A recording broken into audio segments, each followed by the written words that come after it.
l'un était psychologue et informaticien mathématicien, d'où l'idée de programmation. L'autre était psychologue et linguiste, la partie linguistique. Et tous les deux étant psychologue, on se fondait sur le fonctionnement neurologique. Alors, donc en fait, les deux protagonistes ont décidé de ne pas faire une théorie, ils ont décidé de faire un modèle, c'est-à-dire ils ont observé des communicants efficaces, autant dans la thérapie que dans le commerce, ou même dans la politique. Alors il faut savoir que c'était dans les années 1970, et à l'époque, il y avait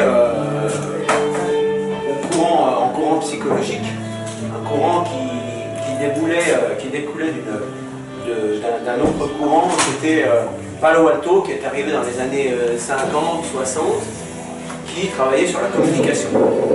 Donc leur théorie, ça a été de dire, si je veux être efficace en communication ou en thérapie, je vais travailler sur la théorie de la communication et la théorie de l'information. Donc en gros, tout ça parce qu'on avait un de nos deux protagonistes qui était informaticien, donc théorie de l'information, avec le versus mathématique et informatique, et linguistique, puisque tout ça passe par du langage. Neuro, parce que effectivement, on est traversé par une kyrielle de nerfs qui apportent des informations au cerveau, et des informations qui sont de tous ordres. Ça peut être des informations visuelles, des informations auditives, des informations kinesthésiques, le toucher, le muscle, des informations olfactives, des informations synesthésiques, c'est-à-dire ce que j'ai dans les tripes. Et donc, ce qu'ont dit ces chercheurs, c'est que, en fait, quand je vis une expérience à un moment donné, je la vis en fonction de mes 5 sens, plus de tout ce que je peux ressentir. Donc, visuel, auditif, olfactif, kinesthésique, le toucher, synesthésique, ce que je peux ressentir, et auditif, je l'ai dit, donc je pense que, et gustatif, voilà. Et donc, nos chercheurs ont créé un modèle, je dis bien un modèle, pas une théorie, un modèle pratique qui dit, en gros, qui analyse comment nos 5 sens, en fait, nous ont permis d'aborder, et nous permettent d'aborder la vie de tous les jours, et d'engranger l'information qu'on reçoit, et on va travailler sur comment je reçois cette information, comment je la stocke, et comment après je vais aller la chercher. Et ce, de façon consciente, et surtout de façon inconsciente. Et en gros, quand vous vivez une expérience, vous ne la vivez pas. À un moment donné, vous vivez une expérience, vous la vivez avec le présent. Sauf que, au moment où vous le vivez, là aujourd'hui, vous êtes assis sur une chaise, il y a une couleur verte, ça fait peut-être mal un petit peu aux fesses si les chaises sont pas confortables, on entend de la guitare électrique derrière, etc. Vous vivez cette expérience à ce moment-là. Sauf que, il y a certainement, dans le passé, des expériences similaires. Donc, ça va vous, au moment où vous vivez cette expérience-là, vous la vivez avec cette expérience-là au moment donné, plus le souvenir des expériences qui vous rappellent un peu ça. La Madeleine de Proust. Plus, au moment où vous le vivez, votre cerveau, il va tellement vite qu'il se dit, tiens, qu'est-ce que je vais pouvoir en faire de cette information que je prends là, à ce moment. Donc, le futur, c'est-à-dire chaque fois que vous vivez un moment présent, vous avez simultanément un continuum passé, présent, futur, qui est transversal. Et c'est ce qui fait que vous allez avoir cette capacité de savoir où vous allez engranger toute cette information. Je vous donne un exemple tout simple. Un gamin qui est à l'école, on lui demande d'apprendre une récitation, il va apprendre sa récitation, sauf si dans le futur, on appelle ça le pont vers le futur en PNL, si dans le futur, il se met, j'apprends pour réciter à mon maître, le jour de l'interrogation, il va avoir 20, parce qu'il va sortir sa récitation, 3 jours après, il ne rappelle plus. Parce qu'il n'aura pas projeté au moment futur, consciemment et inconsciemment, la nécessité d'engranger l'information pour son souvenir pour lui-même.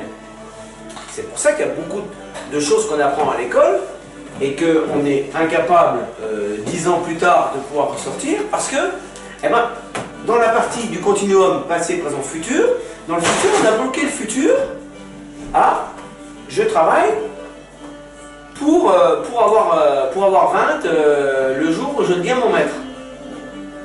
Et le cerveau, donc programmation, j'ai programmé mon cerveau pour que cet acte d'apprentissage, en fait, s'arrête à un moment donné, s'arrête, et ben le jour où je fais l'interrogation.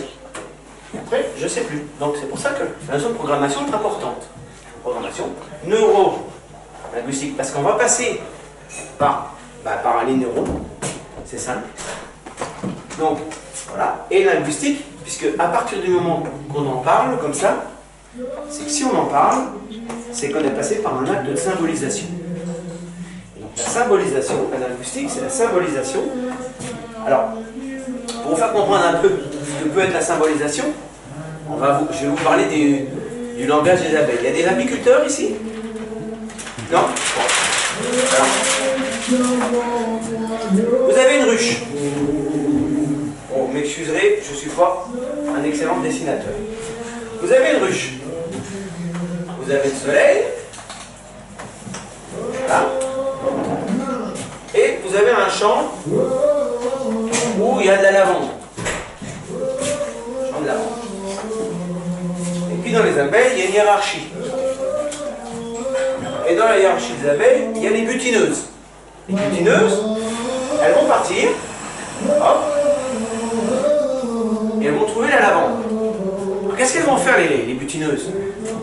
Elles vont mettre de la lavande sur leur papate, et puis elles vont revenir. Et à l'entrée de la ruche, elles vont faire ce qu'on appelle une danse. Une danse, donc la danse des abeilles, c'est simple, ça va être un certain nombre de tours qui va indiquer le kilomètre et une certaine vitesse de rotation qui va indiquer aussi la distance.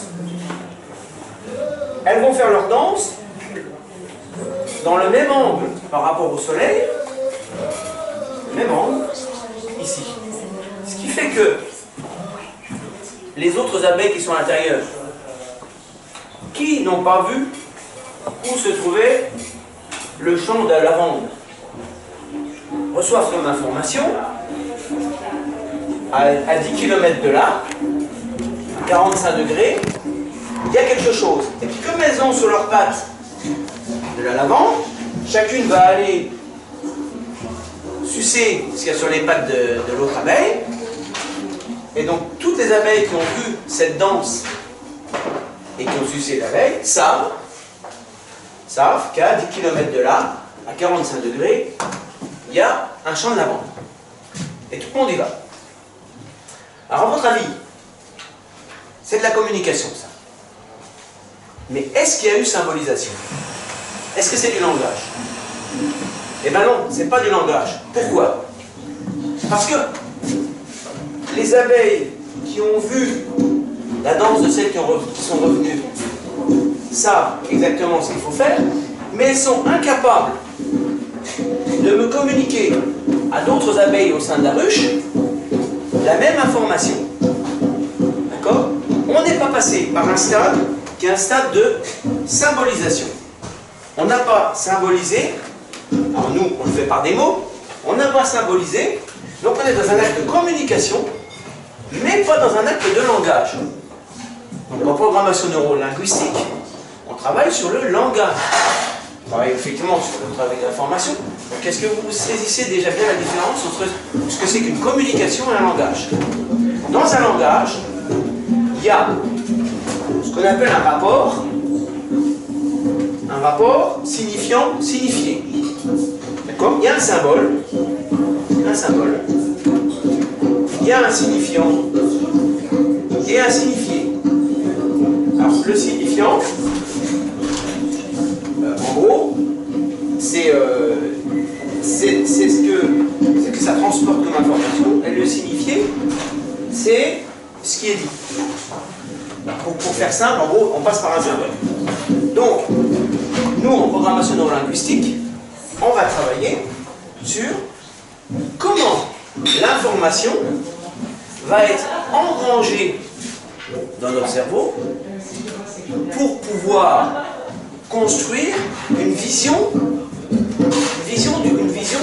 de notre vécu du monde.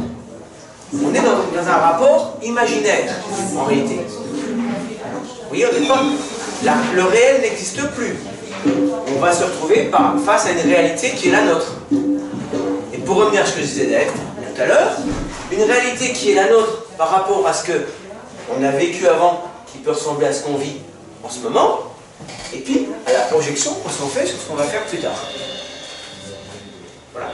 Donc, et tout ça, c'est une autoprogrammation qu'on va se faire. Voilà. Donc, voilà, ce qui est important, c'est de bien comprendre qu'à un moment donné, dans la vie de tous les jours, eh bien, on vit des choses, mais personne ne vit de la même manière que les autres ce qu'il vit. Et à tel point que, du coup, toute information qui est engrangée, elle est engrangée en fonction de ce que la personne seule, et celle la personne a vécu, enfin, elle l'engrange de sa manière propre. Et souvent, quand on communique, on croit, quand on dit un mot, qu'on partage quelque chose. Mais en réalité, si je veux être un peu caricatural, en réalité, on a un mot. On appelle ça un CMN. Enfin, un Excel. C'est une unité du lexique. On a un lexique, un mot du lexique. Et puis, donc, il y a, en fonction de ce que je viens de vous dire, ce qui est partagé dans une communauté par rapport à cette activité, et puis ce qui est propre à soi. En fonction de ce que je vous disais tout à l'heure, le vécu qu'on a, notre passé, qui fait qu'on va assimiler le mot à ce qu'on a vécu personnellement. Et puis quand je communique avec quelqu'un, et bien moi j'ai l'impression que je lui transmets ça. Sauf que c'est pas vrai. Je lui transmets ça. Sauf que lui il est en face. Lui il est en face. Alors il a l'impression qu'il reçoit ça, mais en réalité, lui il reçoit ça, mais ça lui est propre. Ça n'a rien à voir avec ça. Et on a l'impression qu'on cause entre nous et qu'on se comprend. Mais en réalité, non. Ça là, c'est exceptionnel. C'est l'exception. La majorité des cas, on est là. Donc, le jour où on veut être en thérapie avec quelqu'un pour l'aider, eh ben, il va falloir, c'est ce que disent les gens de la programmation neurolinguistique, il va falloir avant tout identifier ça. À la rigueur, ça, j'en ai rien à faire. J'en ai rien à faire parce que c'est du commun, c'est du partagé, c'est du culturel, c'est du tout ce qu'on veut, mais l'individu, lui, il est construit avec ça. Et donc, c'est pour ça qu'on parle de programmation neurolinguistique, c'est-à-dire qu'il faut qu'au niveau linguistique, on repère bien où on est. Et ça dépend de quoi? De notre expérience passée à chacun. Et donc ça dépend bien des 5 sens.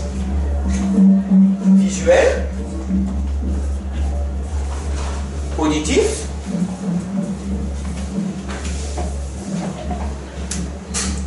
kinesthésique, tactile. On appelle ça kinesthésique en PNL, mais c'est tactile. Kinesthésique.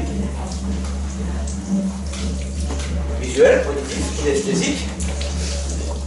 Olfactif, gustatif.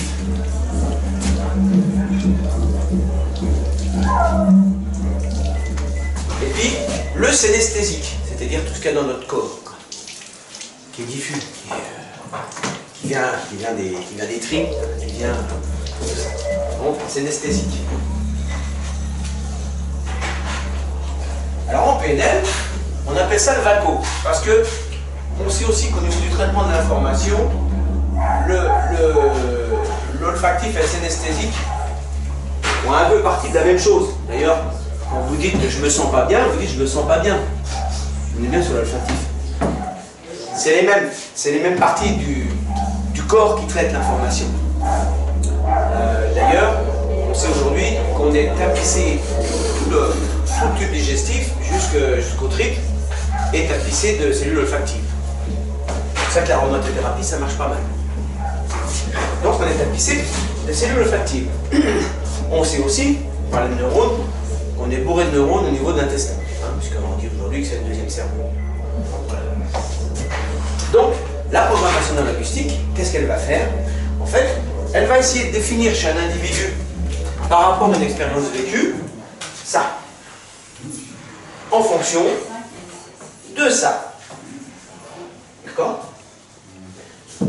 C'est très important parce que si vous parlez en français et en allemand, dans l'accompagnement thérapeutique, si vous parlez en français et en allemand, effectivement, si moi je parle pas allemand, il ne comprendra rien et lui il ne comprendra rien. Donc si vous adressez à quelqu'un qui traite l'information plutôt de façon visuelle habituellement, et que vous êtes quelqu'un qui est plutôt auditif, on revient à ce que je disais là, on a l'impression que ça communique, mais ça ne communique pas. Il perçoit bien dans le lexique ce que je lui dis, c'est la même langue. Seulement, puis quand il n'aime pas quelqu'un, s'il est visuel, il ne peut pas le voir. Moi qui suis kinesthésique, je ne peux pas le sentir, je peux pas le... Il n'y a rien qui va entre sens. Et puis, il y a un autre, il va dire, celui-là, on ne s'entend pas. D'accord? Donc en programmation neurolinguistique, quand on travaille en thérapie ou en communication ou de la vente, il faut savoir repérer ce qui est propre à l'expérience de la personne et savoir quel est son canal privilégié. Vous ne pouvez pas, et c'est là qu'on est dans la théorie d'information, parce qu'autrement, on a de l'incompréhension. On est persuadé qu'on communique avec l'autre, en fait, on ne communique pas. D'accord? Et cette communication, elle passe forcément par des mots, de l'externe. Donc c'est pour ça qu'on parle de programmation neurolinguistique. Mais ce qui est intéressant avec soi, c'est que c'est quand on le fait avec un autre, mais c'est aussi quand on le fait avec soi. C'est-à-dire qu'en fait, il faut savoir qu'on est en perpétuelle, on va dire, communication avec soi-même. Et on est en perpétuelle communication avec soi-même sur les différents prédicats, visuel, auditif, kinesthésique, olfactif, etc. Mais, à un moment donné, on peut être plutôt dans le visuel, et à un autre moment donné, on peut être dans l'auditif. Si je fais un dialogue interne avec moi-même et que je discute, je peux aussi avoir une certaine incompréhension. Et en quel cas, ça bloque et je n'arrive pas à aller plus loin. Et ça, consciemment et inconsciemment. Et je n'arrive pas à aller plus loin, donc dans la réflexion ou dans la résolution du problème. Vous voyez? Donc c'est important. Et ça, c'était notre... Comme les deux étaient les deux fondateurs de la programmation linguistique, l'un était informaticien et l'autre linguiste, ils ont en fait découpé l'information en fonction de petites structures comme ça, et il y a des outils pour permettre après de pouvoir utiliser. Alors, vous allez me dire, mais comment que ça peut fonctionner tout ça? Alors en thérapie, on a ce qu'on appelle, et là on en revient pour yoga par exemple, toute chose. Et on en revient à ce qu'on appelle le cercle des émotions. En programmation neurolinguistique, on considère qu'il y a une dynamique interne qui est comme ça. J'ai un processus interne. Processus interne qui va générer, je vous dirai après, je vais dans le détail, qui va générer un état interne. Et cet état interne va générer un comportement externe. Alors, comportement externe, ça peut être aussi une pathologie. Ça peut être aussi une habitude. D'accord? Alors, processus interne. Processus interne, c'est tout ce que je vous ai dit auparavant. C'est-à-dire que, d'un point de vue du processus, que ce soit conscient ou inconscient, je vis la vie de tous les jours et en engrangeant toutes les informations que j'ai en fonction de mon passé, du présent et de la projection que je fais du futur, par rapport à des sous-unités, on appelle ça des submodalités, qui sont donc visuelles, auditives, kinesthésiques, synesthésiques, olfactives. D'accord?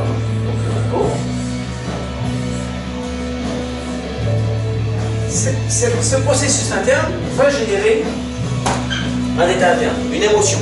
Je donnerai un exemple précis après. Une émotion, donc notre émotion, notre état interne, donc c'est les émotions. Alors dans les émotions, qu'est-ce qu'on a comme émotion? Il y a en gros 5 émotions fondamentales. Toutes les autres se raccrochent dessus. Donc qui sont la peur, la colère, la joie, la tristesse et le dégoût. D'accord? Donc, tout notre processus interne, conscient ou inconscient, va générer quelque chose dans les émotions. Et je vais l'exprimer par un comportement externe. Mais comportement externe, ça ne veut pas dire forcément en dehors. Ça peut être aussi, je vais atteindre un de mes organes et je vais générer une pathologie. D'accord? Donc, voilà. Donc, en PNL, il est important donc, de pouvoir définir, avec la personne avec qui on travaille, de définir comment, par rapport à quelque chose qui est pathologique, le processus interne fonctionne, par rapport au vacuum, je vous ai parlé tout à l'heure. Ensuite, ça nous permet d'identifier l'émotion qui est en jeu, et puis plus loin, donc, de pouvoir agir sur le comportement externe. Parce que ce qu'on sait, l'expérience en programmation linguistique, c'est quand on agit ici, on va transformer l'émotion qui va être en jeu, et du coup, on n'a plus le symptôme. Alors, je vais vous donner un exemple tout simple. Les gens qui ont subi les attentats au niveau du Bataclan, et ils ont été traumatisés, enfin, etc. Quand on les prend en charge, si on prend ce modèle-là, chacun n'a pas été traumatisé par la même chose. Il y en a un, c'est ce qu'il a vu qui l'a traumatisé. L'autre, c'est les bruits qui l'ont traumatisé. L'autre, c'est le kinesthésique qui l'a traumatisé. L'autre, c'est le olfactif. L'autre, c'est ce qu'il a ressenti. S'il était blessé, une balle, enfin, bref. Et donc, quand on va travailler avec ces personnes-là qui ont été traumatisées au niveau du Bataclan, on va déjà essayer de définir chez chacune des personnes ce qu'il a le plus, le vecteur sensoriel qui a été le plus prégnant dans le traumatisme. Ensuite, on va l'amener à travailler sur les autres dimensions de l'expérience. Et l'amenant à travailler sur les autres dimensions de l'expérience, donc du coup, on va peut-être avoir effectivement la peur, là, ici. Ce qui a donné la peur, mais ça peut être aussi une colère, hein, ce sont les gens. C'est certainement pas la joie, ça m'étonnerait. Ou alors, donc, très certainement pas la joie. Donc la peur, la colère, la tristesse ou le dégoût, pourquoi pas? Le mec il va être dégoûté de voir autant de sang, je veux dire. Vous voyez ce que je veux dire? Donc nous, en programmation neurolinguistique, on va travailler sur, quand on va accompagner quelqu'un qui a subi ce genre de traumatisme, on va lui dire, ok, vous avez vu ça.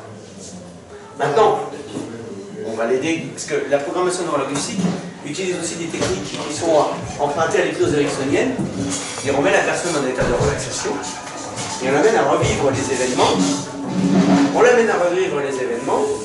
et on va l'amener à voir ce qui s'est passé, enfin à entendre ce qui s'est passé, si c'était ce qu'il avait vu qui l'avait traumatisé.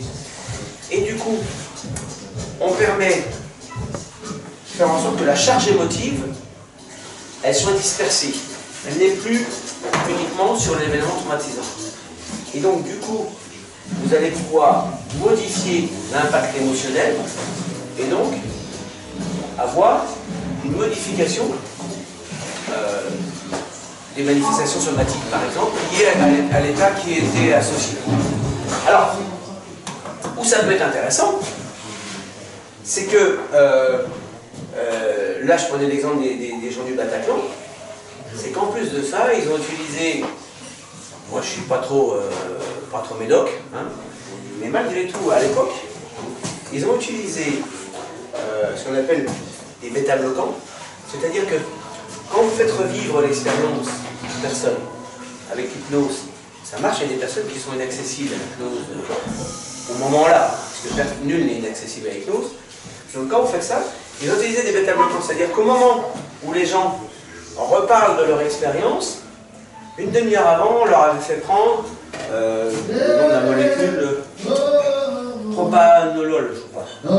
Donc un bêta-bloquant, ce qui fait qu'ils étaient dans l'incapacité d'avoir physiquement, d'avoir les palpitations cardiaques, la sudation, enfin, etc., etc. Et donc ils étaient plus accessibles. Et là, ils nous ont fait travailler par dessin, plus accessible, de voir ce qui se passait au niveau auditif, kinesthésique, olfactif. Et ce qui fait que la charge émotionnelle était moindre. Parce qu'il faut quand même savoir une chose, ce que je vous ai dit tout à l'heure, c'est que quand je vis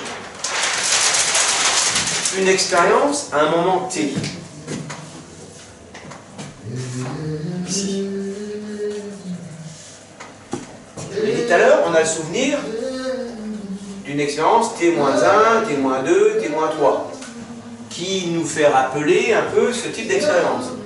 Et puis, j'ai l'angoisse, ou j'ai la projection, à moins que si c'est un acte pédagogique, du T plus 1, ou plus 2, ou plus 3.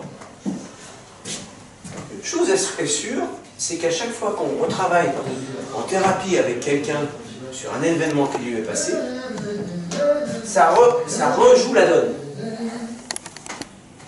Par rapport à quelqu'un qui ne le fait pas en accompagnement, on ne rejoue pas la donne. Alors que là, donc du coup, on va travailler sur la représentation. Donc on va être ici, on ne sera plus là, on va être ici, quand on va retravailler, donc sur l'olfactif, sur le kinesthésique.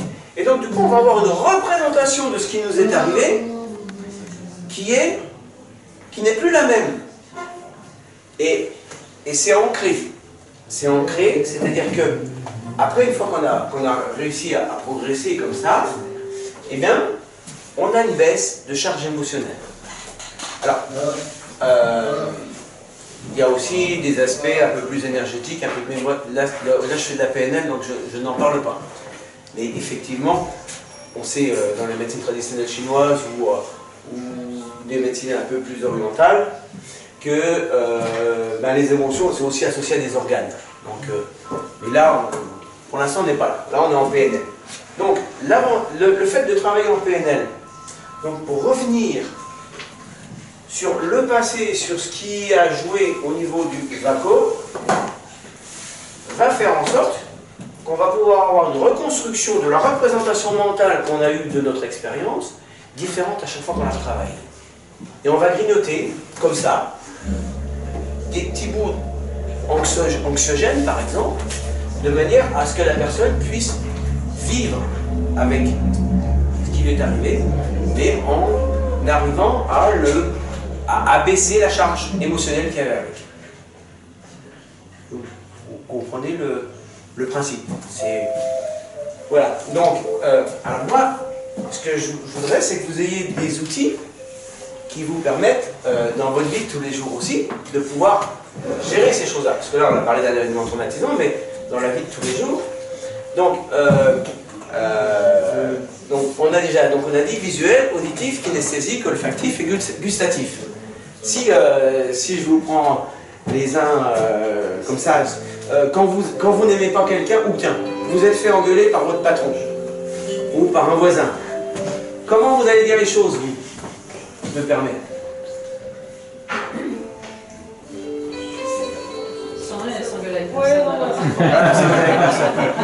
Voilà, vous... bon, bah, alors vous, à part vous... Il fait yesh, celui-là. Il fait yesh. Alors voilà, regardez. Il fait yesh, il fait chier. On est bien dans du synesthésique, hein. Je veux dire, on n'est pas ailleurs. Vous avez une autre manière d'exprimer des choses, quelqu'un d'autre? Je peux pas l'encadrer. Vous ne pouvez pas l'encadrer. Alors là, on a du kinesthésique. Mais, alors, sauf parce que là, il va falloir qu'on travaille avec vous pour savoir si l'encadrement, c'est l'action d'encadrer la personne ou si c'est l'action d'encadrer une photo. Et dans ce cas-là, si c'est encadrer une photo, vous êtes dans le visuel. D'accord? Donc il faut qu'on repère ça. Et pour soi, c'est toujours important de se dire, tiens, j'ai vécu une expérience qui a généré une émotion chez moi.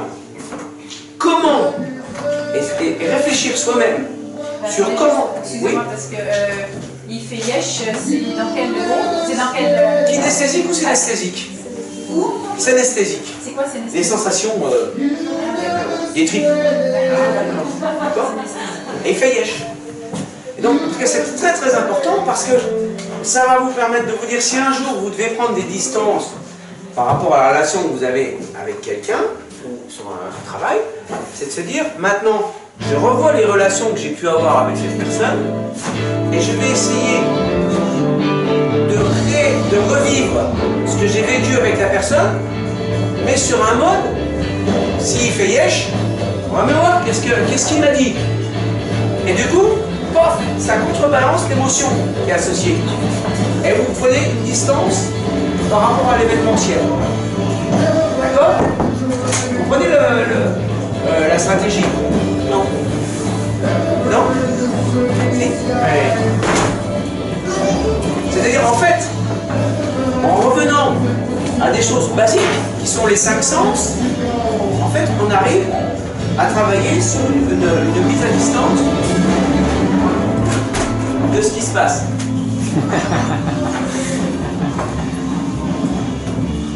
Voilà, donc c'est important de travailler sur déjà, donc quand vous devez réfléchir sur quelque chose qui vous a ou bouleversé ou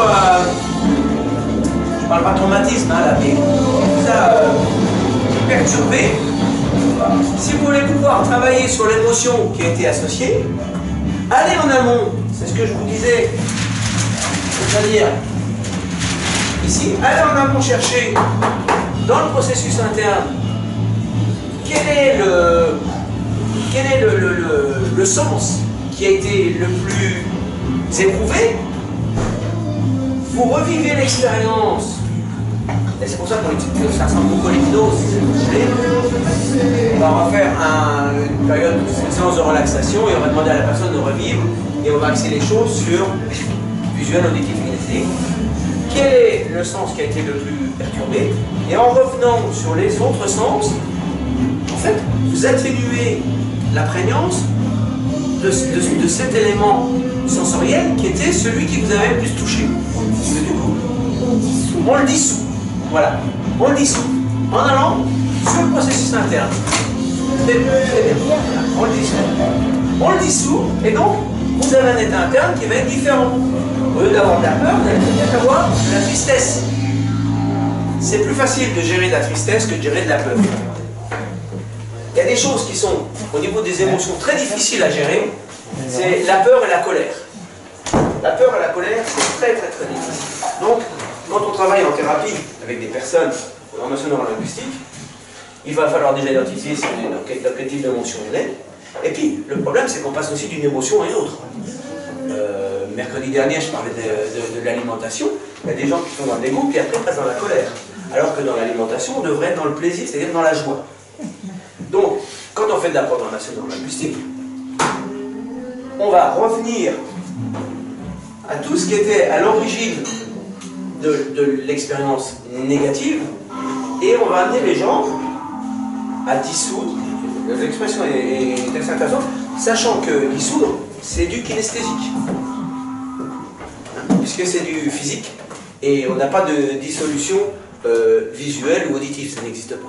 Donc c'est du kinesthésique. Donc c'est après intéressant de se connaître soi-même, et de se dire comment moi, je conceptualise les choses, comment je vis les choses. Parce que du coup, quand vous revenez après à l'identification par rapport au VACO, eh ben, vous avez déjà un outil de vous dire, là c'est quelque chose que vous transportez chez vous, vous pouvez l'utiliser tous les jours. C'est-à-dire, bon, bah, j'ai mal vécu cette expérience, c'est ce que j'ai vu qui m'a traumatisé. Maintenant, si je reviens objectivement sur l'expérience et que je découpe au niveau sensoriel comment globalement l'expérience elle m'est arrivée, vous allez voir que vous allez pouvoir prendre des distances déjà. Donc, une première chose, le VACO. Donc, en programmation linguistique, le VACO nous permet de travailler sur le processus interne qui va nous permettre de modifier nos émotions. Et donc, du coup, de pouvoir gérer l'événement, parce que le comportement externe, c'est un comportement externe, mais ça peut être aussi tout ce qui est somatisation. Donc c'est très très intéressant de pouvoir faire un travail de relaxation et de travailler là-dessus. Alors ça c'est l'un des outils de la PNL. Il y a un autre outil. Donc, le premier outil que vous pouvez transporter chez vous, c'est le VACO. Ce qui est intéressant aussi à voir, c'est quand vous rentrez chez vous et que vous discutez avec des gens, c'est très amusant de regarder comment eux, ils vivent les événements. Vous allez voir, il y en a qui disent « je ne peux pas le sentir, je ne peux pas le voir ». On ne s'entend pas, il m'en a fait voir de toutes les couleurs. Vous regarderez, c'est très intéressant. Parce qu'après, quand vous allez devoir communiquer avec lui, eh bien, ce qu'il faut prendre, vous repérez son niveau de traitement de l'information, visuel, auditif, kinesthésique, et si vous avez un message à faire passer, faites-le passer dans son registre. Ne le faites pas passer dans un registre qui n'est pas le sien. Ne parlez pas anglais en allemand, parlez-le en allemand. Donc, un visuel, faites-lui voir les choses, faites-lui imaginer les choses. Imaginez une image, voilà. Un auditif, c'est pas la peine de faire imaginer les choses. C'est pour ça qu'on a des soucis à l'enseignement. Hein, on a des soucis dans l'enseignement. La méthode globale est une méthode visuelle. La méthode monosyllabique ou syllabique, c'est une méthode auditive. Un gamin qui est auditif, si vous le faites la méthode globale, ça ne passera pas. Un gamin qui est visuel, si vous faites la méthode syllabique, ça passera pas. Donc il faut bien travailler comme ça. D'accord? Donc, premier outil en programmation neurolinguistique qui est utile, le VACO. Alors, le dernier petit truc, je ne sais pas si vous connaissez les indices d'axe oculaire, parce qu'on vous en a déjà parlé. Alors, est-ce qu'il y a un volontaire dans la salle? Eh bien, allez. Je vous demande de vous tourner vers l'assistance. Voilà. Voilà. Ah, très bien. Et je vais vous poser quelques questions. Je vous demande de m'y répondre, c'est tout. C'est pas simple. Quand on arrive à un feu rouge, à un feu, il faut s'arrêter à quelle couleur? D'accord. La dernière fois que vous avez vu votre maman, elle avait une robe de quelle couleur? Verte. Verte. D'accord. Quand est-ce que vous arriveriez à chanter dans votre tête au clair de la lune? Allez-y voir. Ouais. Maintenant, est-ce que vous arrivez à vous rappeler la dernière fois que vous avez mis la main dans un congélateur?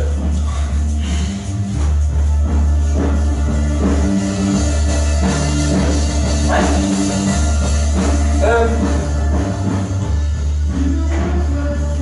Un oursin, c'est piquant ou pas? Ouais. Voilà. Donc, est-ce que vous avez regardé ses yeux? Vous n'avez pas regardé ses yeux? Alors je vais vous montrer ce qu'ont fait ses yeux. Vous pouvez retourner à votre place, merci tout plein. On l'applaudit quand même. Chaque fois que je lui ai demandé quelque chose dont il fallait que ce soit une image qu'il se rappelle, il a mis les yeux là-haut. Quand je lui ai demandé de faire au clair de la lune dans sa tête, il a mis les yeux ici. Quand je lui ai demandé l'oursin, il a mis les yeux ici. Alors, un truc qui est rigolo, c'est ce qu'on appelle les indices d'action oculaire. On utilise en PNL. Les indices d'action oculaire nous permettent aussi de repérer chez l'autre quel type d'information il traite. Si c'est une information visuelle, auditive ou kinesthésique. Vous voyez, j'ai posé des questions comme ça, et ça nous permet aussi, quand on communique, eh ben, de se dire, voilà, la personne, elle va aller chercher du visuel, monsieur, c'est comme ça. Chez l'autre, ça pourrait être l'autre. Alors maintenant, je vais vous expliquer un peu, on va dire, il y a des gauchers et des droitiers, généralement on est droitier. Donc, généralement, dans la population française, en fait, ce qu'on appelle le visuel remémoré, il est là.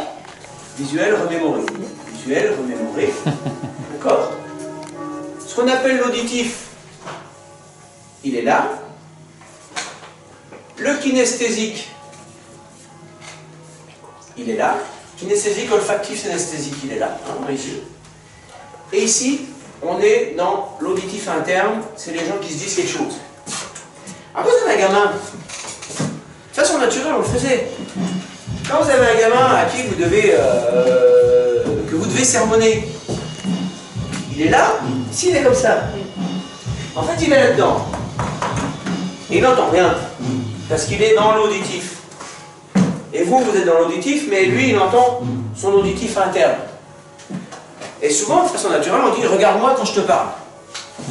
Parce qu'il est plus petit que moi, il est en haut, donc il va regarder là, et il va donc ouvrir au niveau de l'information qu'on doit lui passer. D'accord? Donc, voilà un autre outil que vous pouvez utiliser dans la vie de tous les jours, quand vous communiquez avec quelqu'un, que vous voulez être efficace, mais même au niveau thérapeutique, si moi je veux travailler avec la personne, elle me dit, elle commence à suer, elle commence à devenir toute rouge, elle commence à avoir et je regarde que ses yeux sont là. Donc, elle revoit quelque chose qu'elle a vu. Par contre, si elle est là, c'était le fameux au clair de la lune qu'on a fait tout à l'heure, si elle est là, ce qui l'a traumatisé, c'est plutôt quelque chose qu'elle a entendu. Et puis, ce qui est intéressant, c'est que si elle va là, c'est quelque chose qu'elle se dit. Donc après, nous, en PNL, ce qu'on peut se dire, c'est que là, du coup, on va aller travailler là-dessus. C'est-à-dire que ta personne, elle n'est pas bien, même si elle est en état, on va dire, on la met en état de relaxation, on travaille avec un peu un état presque pré-hypnotique, et bien, on voit que ça vient là, c'est qu'est-ce que tu te dis? Et là, la personne, elle prend ça comme une douche froide. Comment elle sait que je me dis quelque chose? En fait, c'est très mécanique. C'est très mécanique. Et du coup, vous allez pouvoir travailler avec. Donc, le VACO, indispensable. Mais le VACO, on le repère aussi sur autre chose, dans la vie de tous les jours. Le VACO, on le repère sur la couleur de la peau. C'est-à-dire que quand les personnes sont très très rouges, elles sont au niveau visuel. Quand des personnes ont un teint, on va dire, à peu près moyen, elles sont plutôt au niveau auditif. Et quand elles sont très blanches, d'ailleurs c'est là qu'ils vont dégueuler, excusez-moi l'expression, mais c'est là qu'ils vont avoir envie de vomir, ils sont en kinesthésique et synesthésique. Donc, à un moment donné, quand la personne va vous exprimer son mal-être, si vous avez dans les prédicats que c'est déjà un terme visuel qui ne va pas, si elle est toute rouge, et puis qu'elle a une respiration très accélérée, parce qu'en fait, en visuel, on a une respiration très accélérée, en kinesthésique, on a une respiration ventrale presque, hein, pour ceux qui font de la respiration ventrale, donc très basse. Donc du coup, vous avez tout un ensemble, tout un faisceau d'indices qui vous permettent de dire, voilà, la personne en ce moment, elle traite des informations visuelles, auditives, kinesthésiques. Et ça, c'est important. Ça, c'est important, et on appelle ça en programmation neurolinguistique le calibrage. C'est-à-dire, on calibre, à un moment donné, comment la personne, eh ben, elle va pouvoir traiter l'information de ce qui se passe au moment où ça se passe. Et après, parce que nous, ça nous permet de rentrer dans le champ de son domaine de traitement de l'information, et rentrant dans le champ de son domaine de traitement de l'information, de pouvoir l'amener à sortir du processus interne qui générait l'émotion qui n'était pas une bonne émotion, enfin une bonne émotion, qui était une émotion qui n'était pas gérée.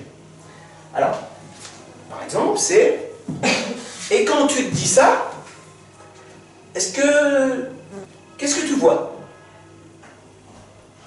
Ou « Et quand tu vois ça, qu'est-ce que tu ressens ?» D'accord? Et comme ça, on revient à ce qu'avait fait la dame précédente en orthobionomie, voilà. En orthobionomie, c'est-à-dire qu'on ne va jamais s'opposer à ce que la personne dit. Plus que ça, on va aller dans son sens de traitement de l'information. Et dans son sens de traitement de l'information, c'est la première porte d'entrée pour pouvoir travailler avec lui, donc en thérapie, en accompagnement. Et chez soi, et même pour soi tous les jours, on peut le faire. C'est des outils très pratiques. Voilà, voilà le VACO. Donc, qui est un des éléments de repérage du processus interne. Mais il y en a d'autres. Alors, je ne sais pas quelle heure il est. Oui, c'est juste qu'il va y avoir des crieurs à 19h qui risquent de faire encore plus de bruit que les balances. Voilà. Donc, je vais arrêter là. Je vais juste vous donner un autre outil, comme ça, vous verrez un autre outil, en fait, parce qu'il est fondamental, c'est le fait d'être associé ou dissocié. On utilise aussi en PNL, et ça aussi c'est important pour la vie de tous les jours. C'est-à-dire que quand on vit quelque chose et qu'après on se rappelle de ce qu'on a vécu, ou on est dans une position où quand on se le remémore, on revit les mêmes émotions qu'on avait au moment où s'est passé l'élément traumatisant, l'élément marquant,